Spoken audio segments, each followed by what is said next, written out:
The Trailblazer 1 probe materialized in the skies of Earth, scorched and damaged from its journey through the stars, carrying ominous tidings that could spell humanity's doom. In his study, aged space explorer Randy Robinson gazed at an old photograph of himself, young and proud, standing next to humanity's first interstellar probe. It was 2045 when Trailblazer 1 launched, propelled by a revolutionary antimatter drive that made it possible to reach another star within a human lifetime. Robinson, an ambitious astronaut, led the mission to seek intelligent life beyond the solar system.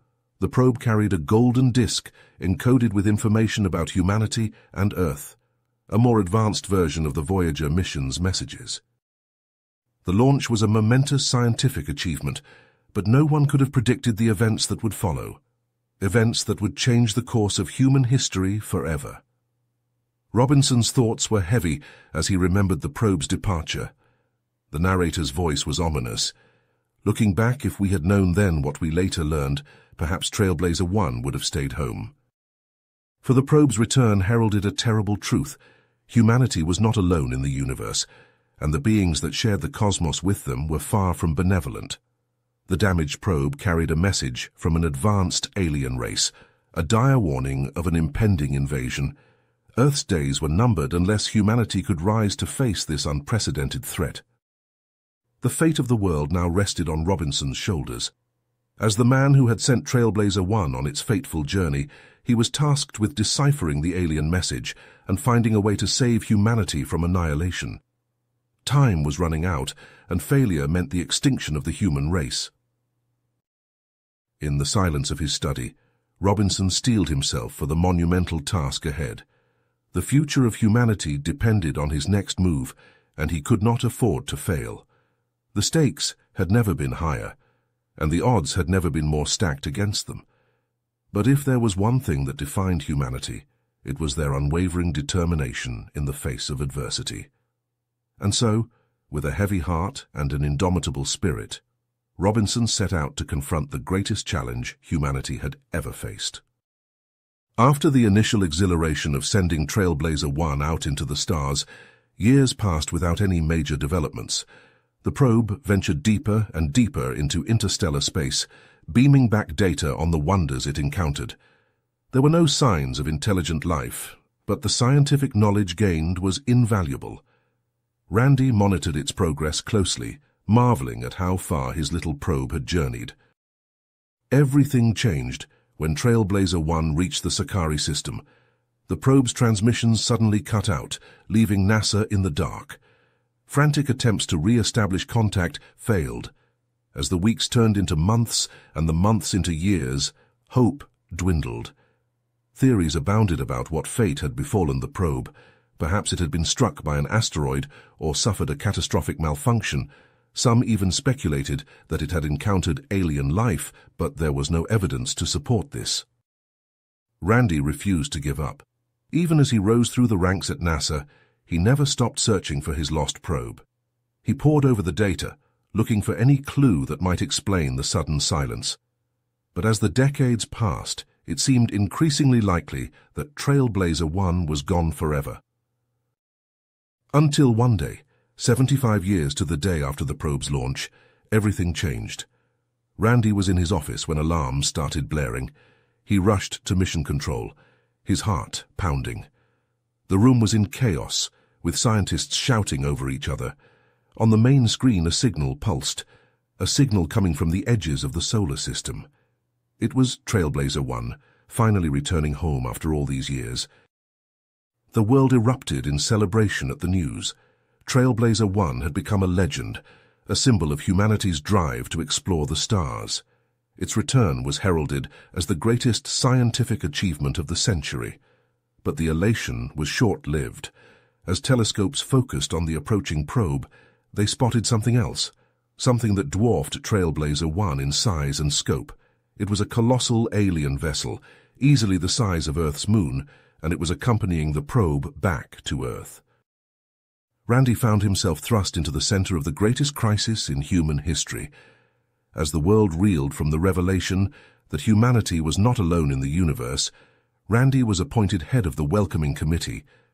It was a daunting task. made all the more difficult by the fact that they had no idea what they were dealing with.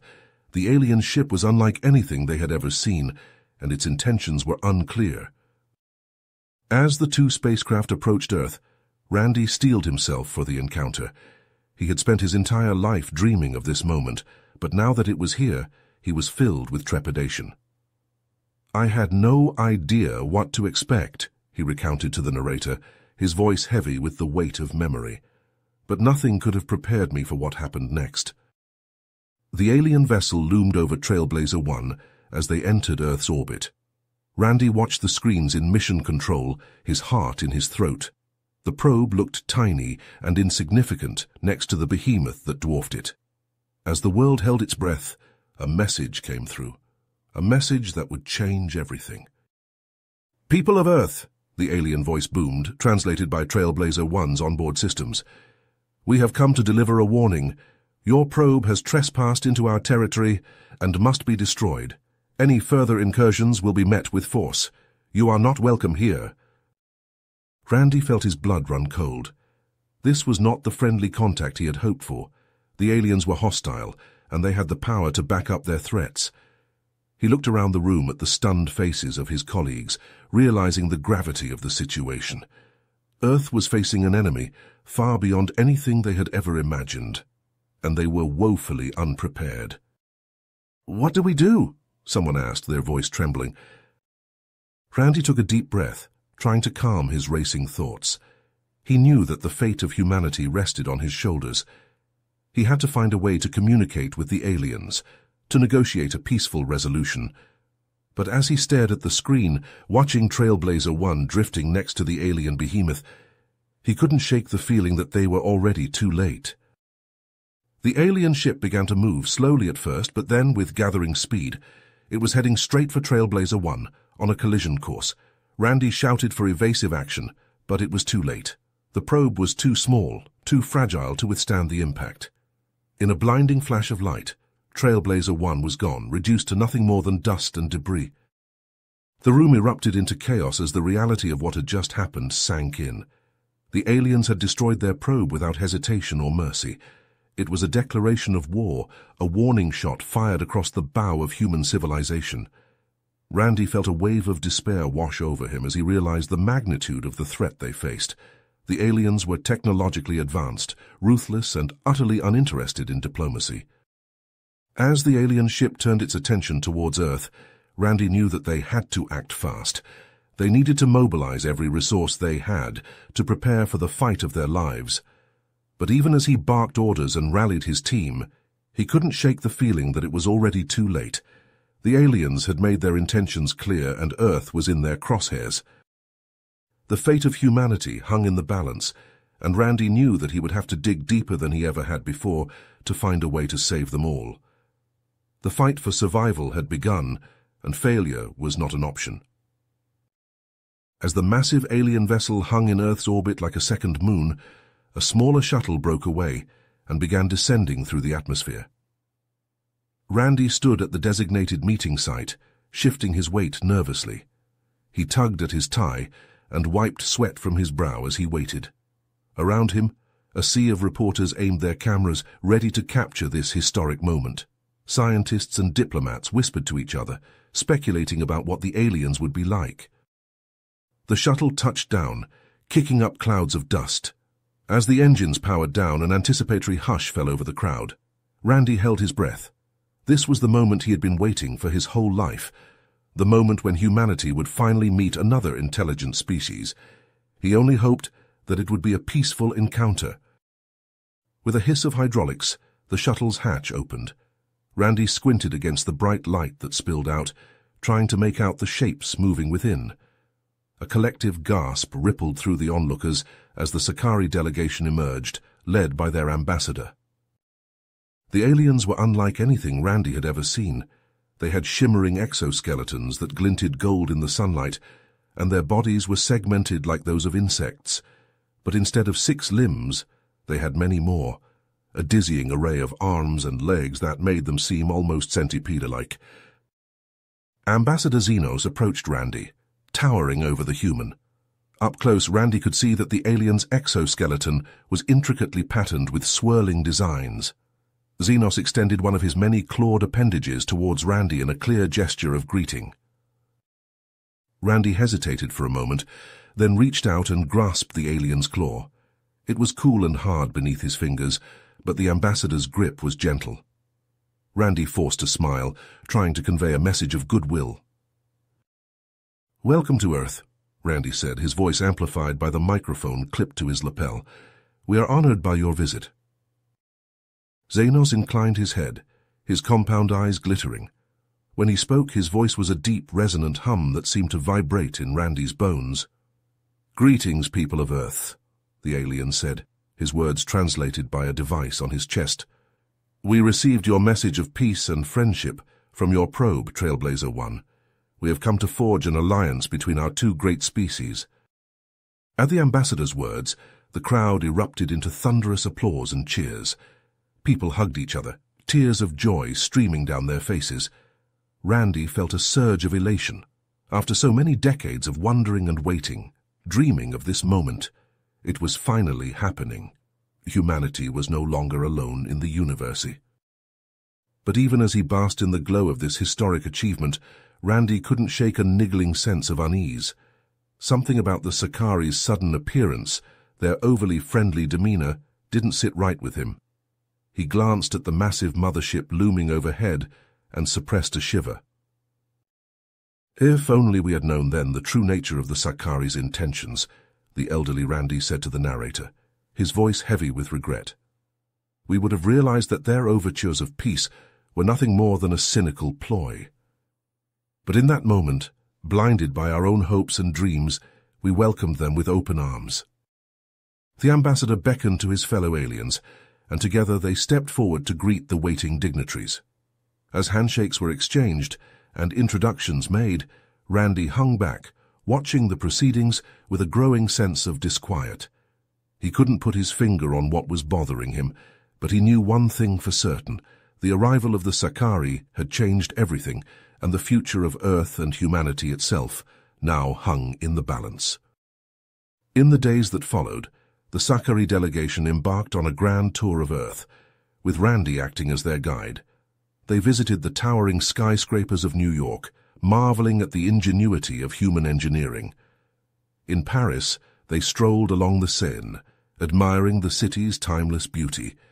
At the Great Wall of China, Xenos ran his clawed hand along the ancient stones, humming thoughtfully. But for all their apparent wonder, the Sakari's questions took on an unsettling tone. In Moscow, Xenos pulled Randy aside.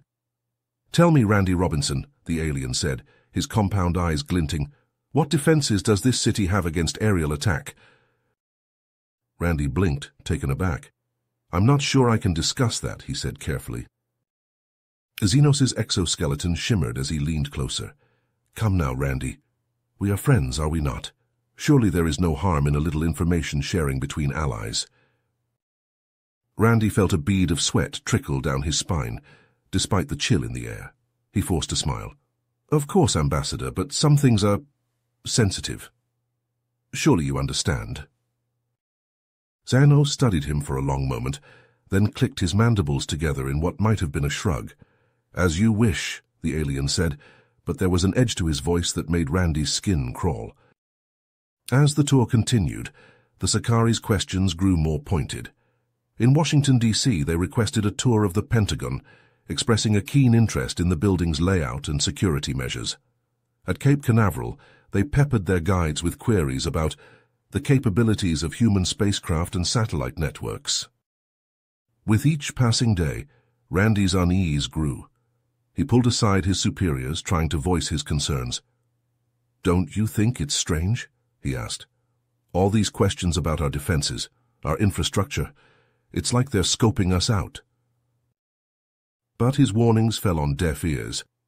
"You're being paranoid, Robinson," his boss said, waving a dismissive hand. "The Sakari are our guests. They're just curious, that's all." Randy tried again, but was met with accusations of xenophobia.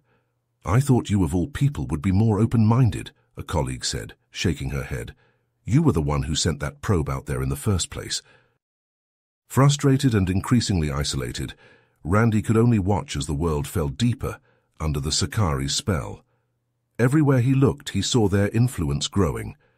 Sakari technology began to appear in human factories and homes. Sakari advisors took up positions in government offices and corporate boardrooms. And through it all, Ambassador Xenos watched with inscrutable eyes, his friendly demeanor never slipping. But Randy knew the truth. He had seen the coldness that lurked beneath that shimmering exoskeleton, the calculating gleam in those compound eyes.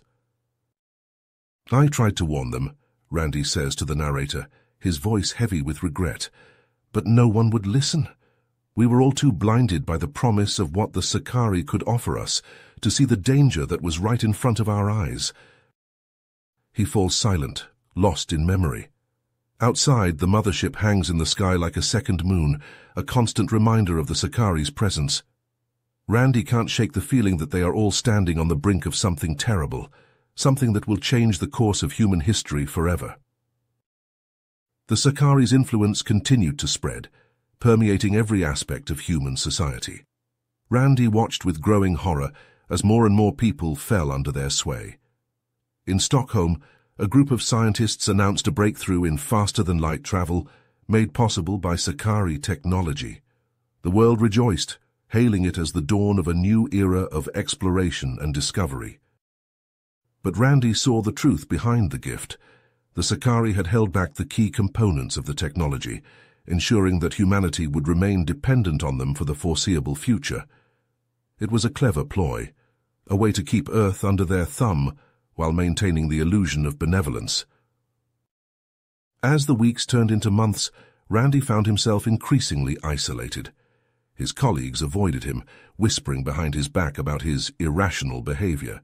Even his family began to distance themselves, unable to understand his growing paranoia. But Randy knew he wasn't crazy. He had seen the way Xenos's eyes gleamed when he thought no one was looking, the predatory edge to his smile. The Sakari were playing a long game, and humanity was falling right into their trap. Desperate, Randy began to gather evidence of the Sakari's true intentions. He spent long hours poring over classified documents, piecing together a picture of the aliens' ultimate goal. What he found chilled him to the bone. The Sakari weren't here to help humanity. They were here to conquer, to subjugate. Earth was just another pawn in their galactic game of chess, a resource to be exploited and discarded when no longer useful. Randy knew he had to act. He couldn't sit by and watch as his species was enslaved by an alien race. But what could one man do against the might of the Sakari Empire? Late one night, Randy sat in his study, staring at the piles of evidence he had gathered. The weight of responsibility hung heavy on his shoulders. He thought of his children, his grandchildren, the generations yet to come. They deserved a future free from the yoke of alien oppression. With a heavy heart, Randy made his decision. He would take the fight to the Sakari even if it meant sacrificing everything he held dear. He would find a way to expose their true nature, to wake humanity up to the danger they faced. As he stepped out into the night, Randy knew that the road ahead would be long and treacherous, but he also knew that he had no choice. The fate of the human race hung in the balance, and he was the only one who could tip the scales. The narrator's voice grows somber as he recounts Randy's fateful decision. Little did Randy know, the narrator says, that his actions would set in motion a chain of events that would lead to the darkest chapter in human history, for the Sakari had... The news of the scientific breakthrough spread like wildfire. In a joint press conference, human and Sakari scientists unveiled their incredible discovery, a way to harness the power of antimatter to provide virtually unlimited clean energy for the entire planet. The implications were staggering. No more reliance on fossil fuels, no more energy crises, a new era of prosperity and abundance for all. The world erupted in celebration. Crowds took to the streets cheering and dancing. World leaders hailed it as the greatest achievement in human history. The Sakari were praised as saviors, benevolent beings who had shared their knowledge for the betterment of mankind. Amid the jubilation, Ambassador Xenos took the stage. his golden exoskeleton glinting under the lights.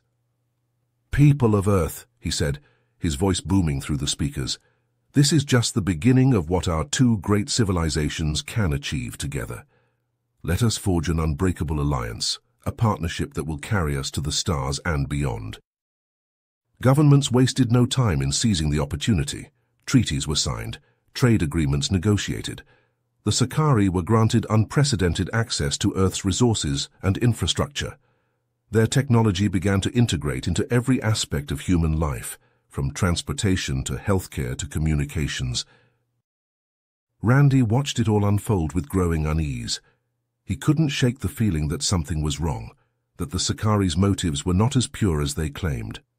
He pored over the agreements, trying to find some clue, some hint of what the aliens truly wanted. Finally, he could take it no more.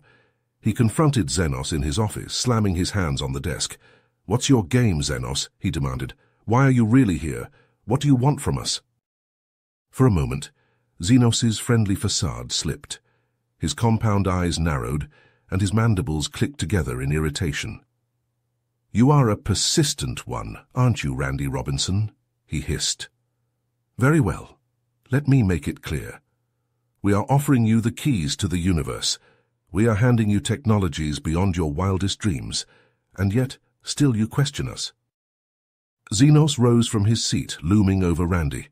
"You should be on your knees thanking us for our generosity. But instead you spit in our faces with your baseless suspicions.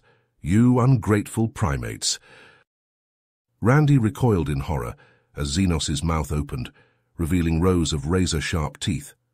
The ambassador's words dripped with venom and contempt.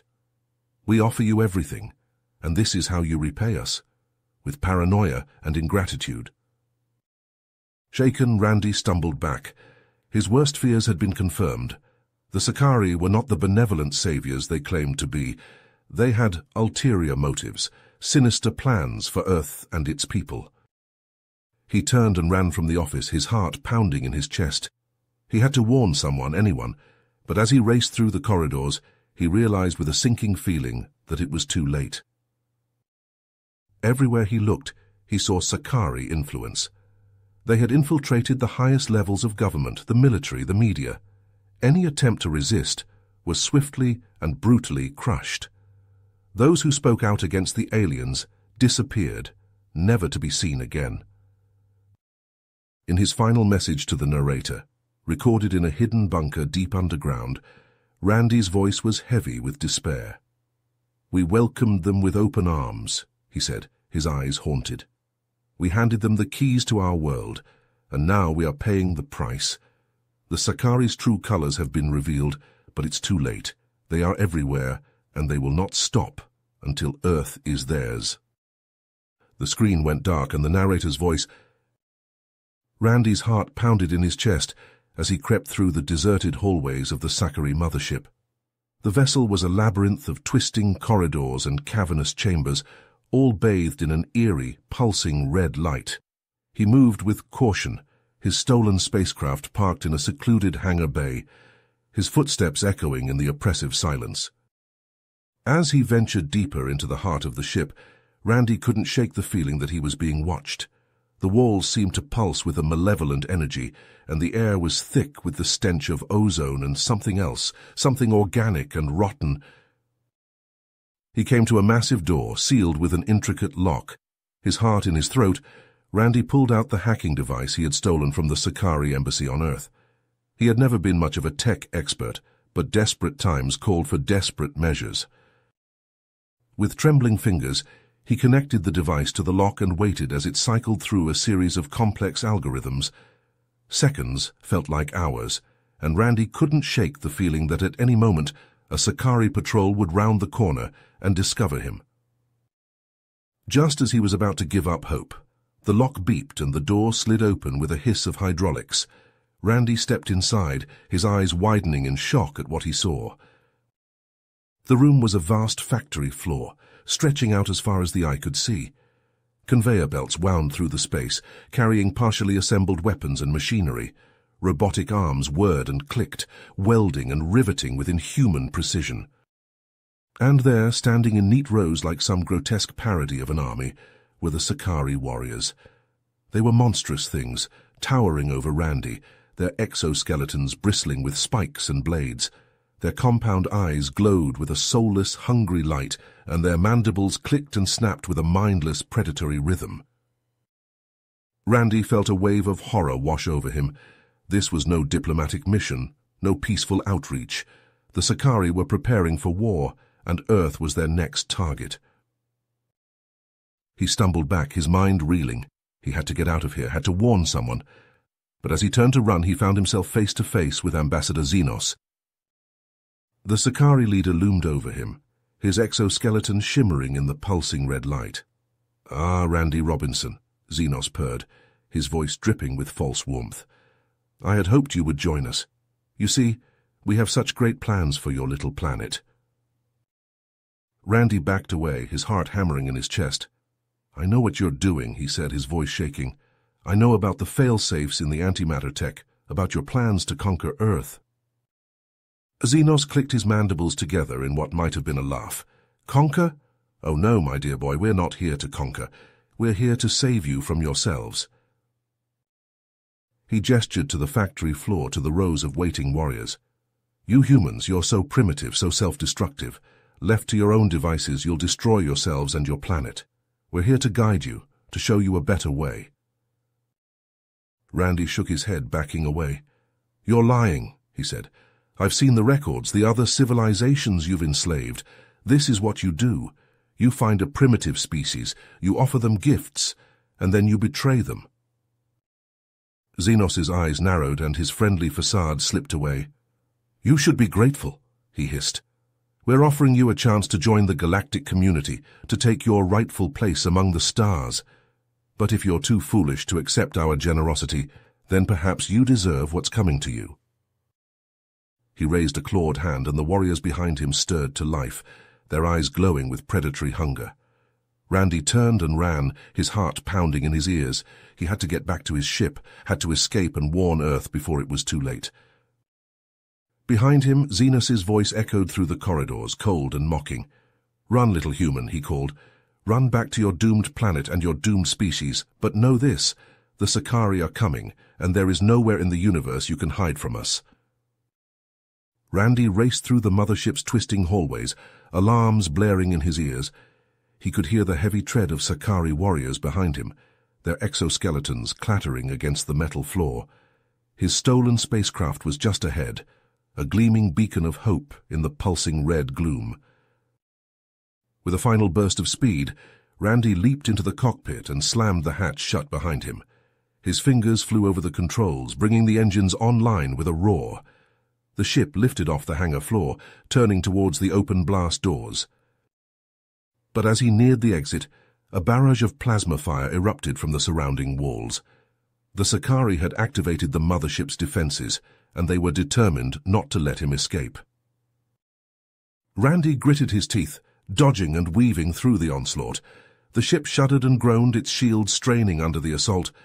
Warnings flashed across the cockpit displays, red and urgent. With a final desperate maneuver, Randy punched the throttle and sent the ship rocketing out of the hangar. The mothership receded behind him, a looming monstrosity against the starry void. But he wasn't safe yet. As he watched in horror, the cloaked Sakari armada shimmered into view around him, a vast swarm of warships bristling with weapons. They had been waiting for him, anticipating his every move. Randy's mind raced, desperately searching for a way out. He had to get back to Earth, had to warn them about the Sakari's true intentions, but with an entire fleet standing between him and home, the odds seemed insurmountable.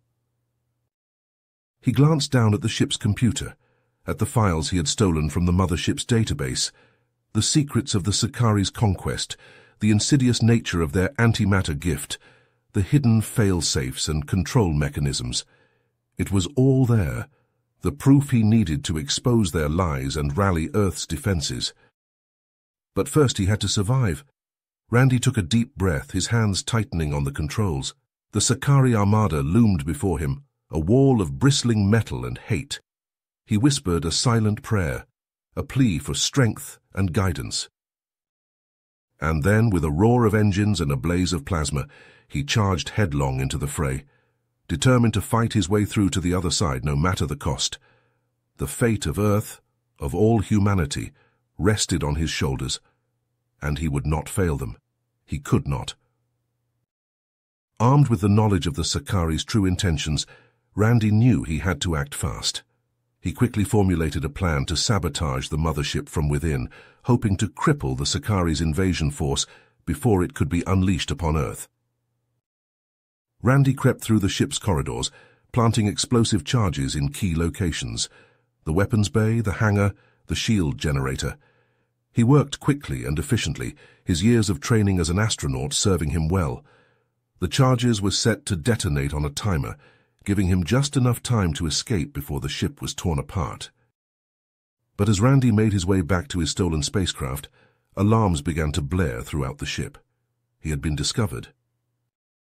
Around the corner, a squadron of heavily armed Sakari guards appeared, led by none other than Ambassador Xenos himself. The alien's exoskeleton was cracked and leaking viscous green fluid, evidence of the fierce battle that had taken place in the mothership's reactor chamber. "You think you can stop us, human?" Xenos snarled, his razor-sharp teeth bared in a vicious grin. "You are nothing but an insect to be crushed beneath our feet." Randy didn't waste time with words. He raised his plasma rifle and opened fire, sending bolts of searing energy towards the Sakari guards. The aliens returned fire, their weapons spitting streams of molten metal. The corridor erupted into a fierce firefight, with Randy using all his skill and training to outmaneuver the alien warriors. He ducked and weaved, using the ship's architecture for cover as he picked off the Sakari one by one. But for every guard he felled, two more seemed to take their place. Randy knew he couldn't hold out forever. He had to find a way to end this, and fast. In a flash of inspiration, Randy realized what he had to do. He began to fall back, luring Xenos and his guards deeper into the ship, towards the main reactor chamber. The aliens followed, their weapons blazing, their exoskeletons clattering against the metal floor. As they entered the chamber, Randy could feel the heat emanating from the reactor core, a seething mass of molten plasma. The timer on the explosives was ticking down, mere seconds left before detonation. With a final burst of speed, Randy leaped towards the reactor, his finger hovering over the detonator. Xenos lunged at him, his claws outstretched, his face contorted in a mask of fury. The two enemies collided in mid-air, grappling desperately as they fell towards the reactor's molten core. Fists and claws flew, each warrior fighting with every ounce of strength they possessed. But Randy had one final trick up his sleeve. With a defiant yell, he activated the detonator, triggering the explosives he had planted throughout the ship. The world erupted in a blinding flash of light and heat. The mothership's hull buckled and tore, explosions ripping through its structure like a string of firecrackers. The reactor chamber shook and heaved, the molten core surging upwards like a hellish geyser. As the searing heat engulfed them, Randy caught one final glimpse of Xenos' face, twisted in a rictus of hatred and fury. It was a look that spoke volumes about the depths of the Sakari's treachery, a testament to the evil that lurked beneath their golden exoskeletons. And then the world dissolved into a maelstrom of fire and pain, and Randy knew no more. The searing heat consumed him, his body disintegrating in the reactor's molten embrace.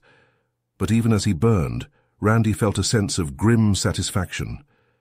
He had done what he had set out to do. He had exposed the Sakari's true nature, had given Earth a fighting chance against the coming invasion. But the battle was far from over. Even as the mothership crumbled and burned around him, Randy knew that the Sakari would not give up so easily. They would regroup, would come at Earth with all the fury of a wounded predator. And Earth would have to be ready. They would have to stand together, human and alien alike, to face the coming storm. For the Sakari were not the only ones who could fight, not the only ones who could sacrifice. As the fiery remnants of the Sakari mothership rained down from the sky, a stunned humanity slowly came to grips with the magnitude of what had just transpired. The alien invaders, once seemingly invincible, were now in disarray, their command structure decapitated and their forces scattered across the globe. But there was no time for celebration. The threat was far from over, and the nations of Earth knew they had to act fast. In a historic show of unity, the United Nations convened an emergency session, bringing together the world's leaders to forge a plan of action. The first order of business was to mobilize a global military response. Armies that had once stood on opposite sides of conflicts now marched together, united by a common enemy. Soldiers armed themselves with weapons reverse-engineered from captured Sakari technology, turning the aliens' own advancements against them. The battles that followed were fierce and bloody. In the ruins of once great cities, human and Sakari forces clashed in desperate close-quarters combat. The aliens fought with the fury of a cornered beast, their advanced weaponry and genetic enhancements making them formidable opponents. But the humans had something the Sakari could never understand, the unbreakable will to survive, to protect their home and their loved ones at any cost. In the face of this unyielding resolve, the aliens began to falter. A turning point came in the form of a daring raid on a Sakari command post outside of Moscow. A team of elite soldiers, led by Russian Major Nikolai Petrov, managed to breach the alien defenses and capture several high-ranking officers, including the regional commander, Admiral Zorgax. Under intense interrogation, Zorgax's resolve finally crumbled. He revealed the true scope of the Sakari Empire, a vast network of subjugated worlds and enslaved species stretching across the galaxy. Earth, it seemed, was just the latest target in a long line of conquests. But Zorgax also provided vital intelligence on the Sakari's military structure and vulnerabilities. Armed with this knowledge, the human forces launched a coordinated global offensive, targeting key alien strongholds and supply lines. In the skies above Earth, squadrons of human fighter craft, bolstered by reverse-engineered Sakari technology, engaged the alien ships in dogfights that lit up the heavens. On the ground, armored columns rolled across the landscape, pounding Sakari positions with relentless artillery barrages. City by city, country by country, the humans pushed the invaders back. The once occupied territories were liberated, their populations emerging from hiding to cheer their saviors. The sight of human soldiers marching triumphantly through the streets, alien banners torn down and replaced with the flags of Earth, was one that would be seared into the global consciousness for generations. But even as the tide turned in humanity's favor, the Sakari refused to surrender. In a final desperate gamble, the remaining alien forces converged on the ruins of the mothership, determined to make a last stand. In the smoldering ruins of the Sakari mothership, a team of human scientists picked through the debris, searching for any scrap of alien technology that could be salvaged and studied. They wore bulky hazmat suits to protect against the toxic fumes and radiation that still lingered in the wreckage. Dr. Emily Chen, a brilliant xenobiologist, led the team deeper into the vessel's twisted metal innards. Her suit's headlamp cut through the gloom, casting eerie shadows on the walls. Suddenly her light fell upon a strange sight, a small unmarked door seemingly untouched by the destruction that surrounded it. "Over here," Emily called to her team. "We've got something." The scientists gathered around the door, their curiosity piqued. It took time to cut through the alien alloy, but finally, with a hiss of pressurized air, the door swung open. Inside was a small chamber, its walls lined with pulsing conduits and glowing control panels, but it was what lay in the center of the room that drew their attention. A stasis pod, its surface frosted over. Emily wiped away the ice, her breath catching in her throat as she saw what lay within. "My God," she whispered, "it's him." Inside the pod, barely clinging to life, was the ravaged body of Randy Robinson, the man who had given everything to save Earth from the Sakari menace. The scientists worked quickly, carefully extracting the pod from the chamber and loading it onto a waiting transport. They knew they had precious little time. Randy was rushed to a top-secret military hospital, staffed by the world's leading medical experts. For weeks he lay in a coma, his body a battlefield of experimental treatments and cutting-edge surgeries. The world watched and waited, holding its breath. Rumors swirled about the fate of humanity's greatest hero. Some said he would never wake up. Others whispered that he had been changed by his ordeal, transformed into something not quite human. But Randy's spirit was strong.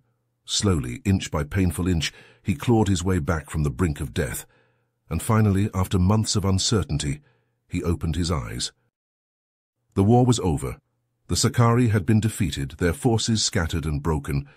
But as Randy learned of the terrible cost of victory, he wept. In the final days of the conflict, the aliens had unleashed a parting shot of pure malice. A genetically engineered virus, designed to target human DNA, had swept across the planet like a plague. Millions had died, their bodies ravaged by the Sakari's insidious bioweapon. It was a final, hateful act of vengeance, a reminder that even in defeat, the aliens' cruelty knew no bounds.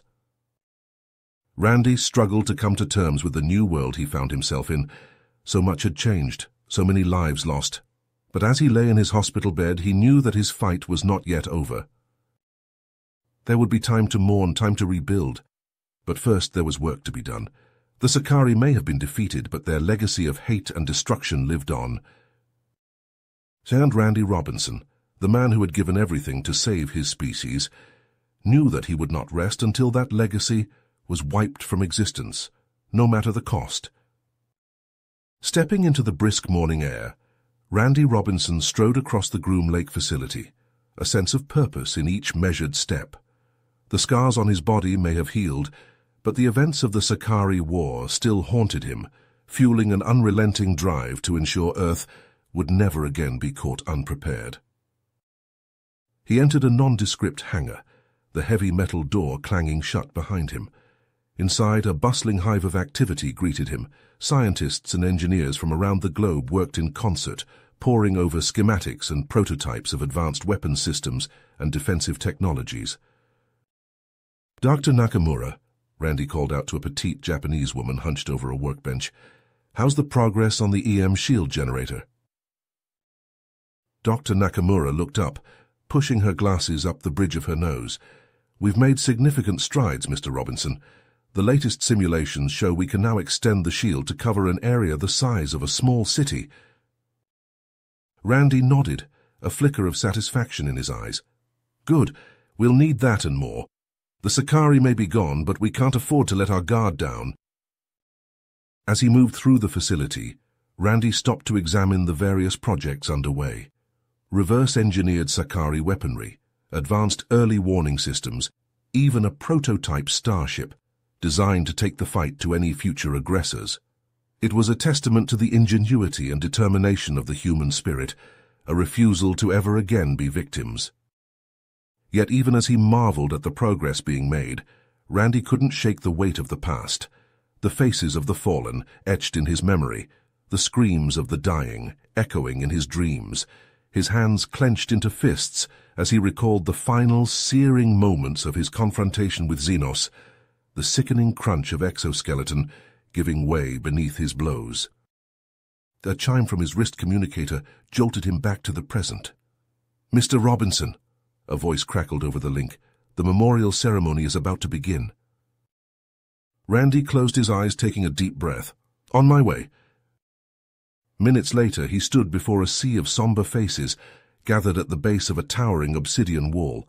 Inscribed upon its polished surface were the names of the fallen, a roll call of heroes stretching as far as the eye could see. Randy stepped to the podium, his voice heavy with emotion as he began to speak. "We are here today to remember, to honor the sacrifice of those who gave their lives so that we might live. Their courage, their valor, will never be forgotten." As he spoke, his gaze drifted to the names on the wall. Friends, colleagues, strangers united in death. Tears welled in his eyes, blurring the letters into a wash of grief and remembrance. "But even as we mourn," he continued, his voice growing stronger, "we must also look to the future. We must ensure that their sacrifice was not in vain, that the freedom they fought for, the peace they died for, endures." He turned to face the crowd, his eyes blazing with determination. "And so we will build, we will prepare, we will stand united as one people, one planet, for we are humanity, and we will not be broken." The crowd erupted in applause, their cheers echoing across the grounds. Randy stood tall, a beacon of hope and resilience in the face of unimaginable adversity.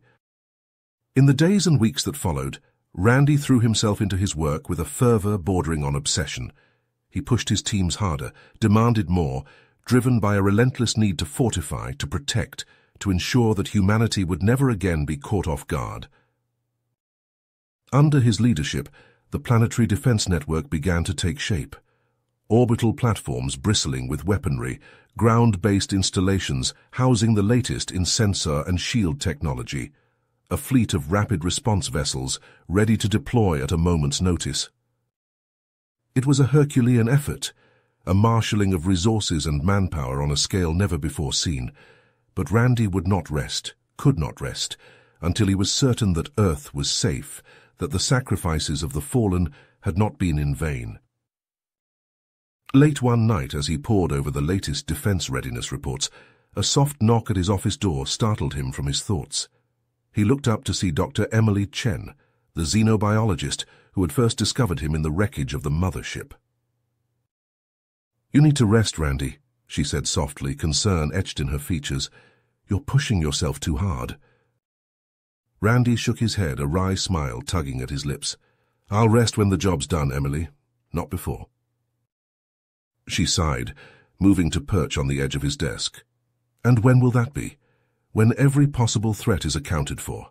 When Earth is an impregnable fortress? You and I both know that's not possible." Randy leaned back in his chair, suddenly feeling the weight of exhaustion pressing down on him. "I know," he admitted, his voice barely a whisper, "but I owe it to them, Emily. To the ones who didn't make it, to the ones who sacrificed everything so that we could have a future." Emily reached out, placing a gentle hand on his arm. "You're not alone in this, Randy. We're all in this together, and we'll face whatever comes, as a species, as a planet." Randy looked up at her, seeing the determination and compassion in her eyes, and for the first time in a long time, he felt a glimmer of something that might have been hope. "Together," he echoed, his voice growing stronger. "We'll face it together." And as they sat there, two survivors of the greatest catastrophe in human history, Randy knew that no matter what the future held, no matter what challenges or threats lay ahead, humanity would endure. For they had already proven, through blood and sacrifice and indomitable will, that they were a species that would never surrender, never give in, never stop fighting for the right to exist, to explore, to reach for the stars. The scars of the past would never fully heal, the memories of the fallen never fade. But with each new day, each new discovery, each new triumph, humanity would continue to rise, to adapt, to overcome. For that was the essence of the human spirit, the core of what made them who they were. And as Randy Robinson looked out at the stars, he knew that the universe was waiting, a frontier of infinite possibility and wonder, ready to be claimed by a species that had proven itself worthy of the challenge. If you finished this story, please subscribe and like the video. Then leave a comment that says, "I liked the story," and I will heart every single one of them. It really helps me. Thank you for your time.